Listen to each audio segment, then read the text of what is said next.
I will say here, I think it's been a good investment of the taxpayers' dollars and for Clark County. I did not think you were going to say that. I didn't think. I thought it was still going to be an incomplete grade. Well, I mean, it's hard to say that when you're starting to get national championships, getting multiple Super Bowls. It's going to be. I mean, by the time the 20 years is up, 4, 5 Super Bowls. How many national championships are we going to get? You know, and I think I do feel like it was a venue that was missing. Now, was there a more affordable option to create that venue that maybe still could have housed some of those? Possibly, but without having the NFL franchise here with it, I don't know that we would still have the same cachet with any stadium we would have built. So I also don't know if it would have been passed. Right. There was a $500 or $600 million plan for a UNLV stadium, potentially over on the property sort of across from the airport, which was donated to UNLV. I'll mention one of the positives I think about with that one is that stadium was going to be a little bit smaller, maybe 45,000 seats. I do think we have a need in this market for a stadium that is smaller. We have events that are really like 15 to 20 to 30,000 events that I think have tried Allegiant Stadium, and I don't know that they're going to come back. So that would be one of the downsides of not having a smaller stadium. And the other thing is, if that would have cost $600 million, would that have all been public? Right. And are you just jumping like $600 million to $750 million? Now we know Allegiant has cost us more than $750 because we've had to improve the roads. There's more improvements on the way, infrastructure. Yeah. On the flip side, maybe that's part of the reason that we got away with only, air quotes, only $380 million, actually $180 million that's not being paid back contribution on the A's is part of the infrastructure improvements around there make that stadium possible for that amount of contribution that will hit that 30 to 40,000 seat arena. They wouldn't have got me to vote on that either. I wouldn't have voted for it either. The A's contribution as written. I'm just going to break in for 1 second here. So Justin is a former assembly member in Nevada. I will mention that all the positives about Vegas having a stadium, we are Vegas. Yes. Gary, Indiana, I don't know enough about Gary. Because I was thinking to myself, boy, you know what? At a minimum, maybe Gary, Indiana, when they build the stadium, if it does have a roof, can get Final Fours like we're going to get. But I have no idea if there's anything around where, like, how quickly can they build this up? That would be the point of building a stadium, right? Right. They've got to be revitalizing some sort of area. Could they steal business from, say, Indianapolis? Yeah, I'm not a Midwest guy. We were talking off air. I just got back from Kansas City and St. Louis. First time I visited the region, and all that stuff is interconnected. All those big cities are pretty close to each other. They're only 3-4 hours apart from each other. I've been to Kansas City and St. Louis. How'd that go? So I would say Vegas is one of one.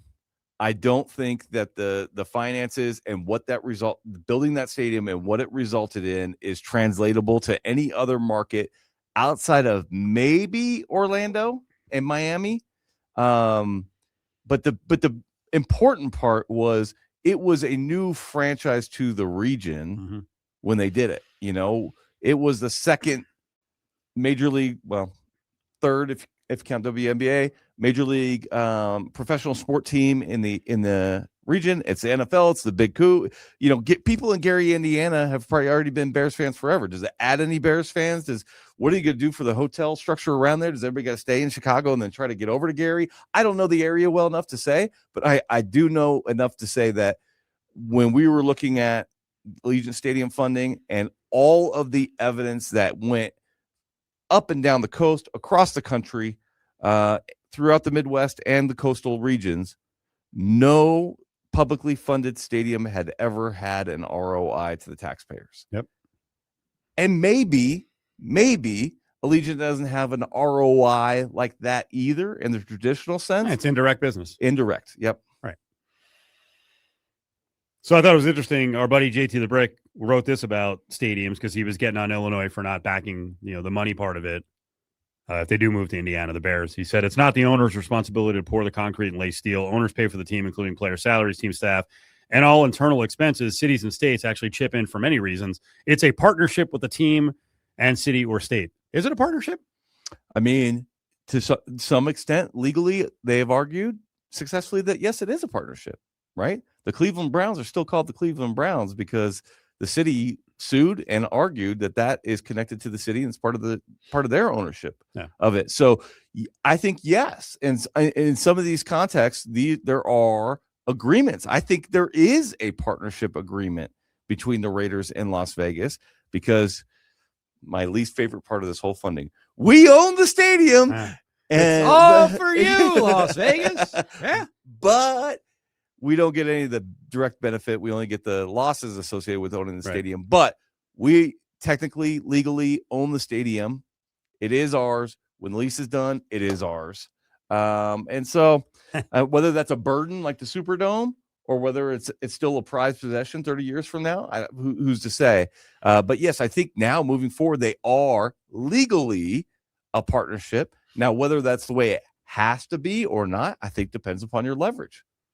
James, can you find me the Cronin cut again? This is Courtney Cronin, who's she covers the Bears. She's a Midwesterner. She does a lot of LA radio, and we got her in the mornings here on our morning show, our national morning show with Clinton Yates, as she was talking about the Bears' financial situation. I mean, the Bears just can't do this on their own. Man. They need to make some damn progress, and this is the biggest step that they have had in that department to potentially leaving not only Soldier Field, but leaving the state. Let me ask you this, though. Are the Bears one of these teams that are not liquid enough to pay for it? Correct. That is what this comes down to. And let's be very honest about this. The McCaskey family does not have the capital to build this whole thing on their own. You're not being honest. There is not one ownership group in the NFL, 32 ownership groups, that can't afford to build their own stadium. Would you like some facts? What happened when Mark Davis was trying to build the stadium here? Right. Remember when Sheldon Adelson was like, right, you're screwed. I'm out. Now you're not getting the stadium. Now, Sheldon didn't speak like that. If it would have got built. But let's just remember. But if that's the attitude, like he brought it along and then he pulled his money, and the NFL powers led by Jerry Jones are like, NFL, hey, Bank of America, we need $600 million to close the shortfall. Done. Come on. The Bears couldn't get this funded. Come on, Court. Give me a break. If Stop now. Fisher could get something funded to support the A's, then any NFL team could build any NFL stadium for under $3 billion and get it funded. And all of these publicly funded stadium things fly in the face of this guy's extremely rich, but he made an investment. But Kroenke made an investment in land, and he built it all himself. And now he's turning that old Hollywood Park property into a freaking powerhouse because he wanted it, and he did it all on his own. Because guess what? In California, it wasn't getting done with public money. So he got it done. Again, it goes back to your leverage, right? How about Kroenke wanted that city more than the city wanted him. And so he had to pay for it. And so where does that go? I think now Vegas is in the position that if an NBA team came around and said, okay, tax dollars, I think this city would be like, no. I mean, let's be straight. The city was no on all of this stuff. Yeah. The elected leaders were not no. Right. If it was on the ballot, resoundingly would never pass here. Not right defeated. Now. Yeah, not right now in these economic times. Well, would not pass. When the Raiders came, when the A's came, if either of those were on the ballot, they would have failed resoundingly. And so anything that's on the ballot that asks this public to contribute more tax dollars is dead before it starts.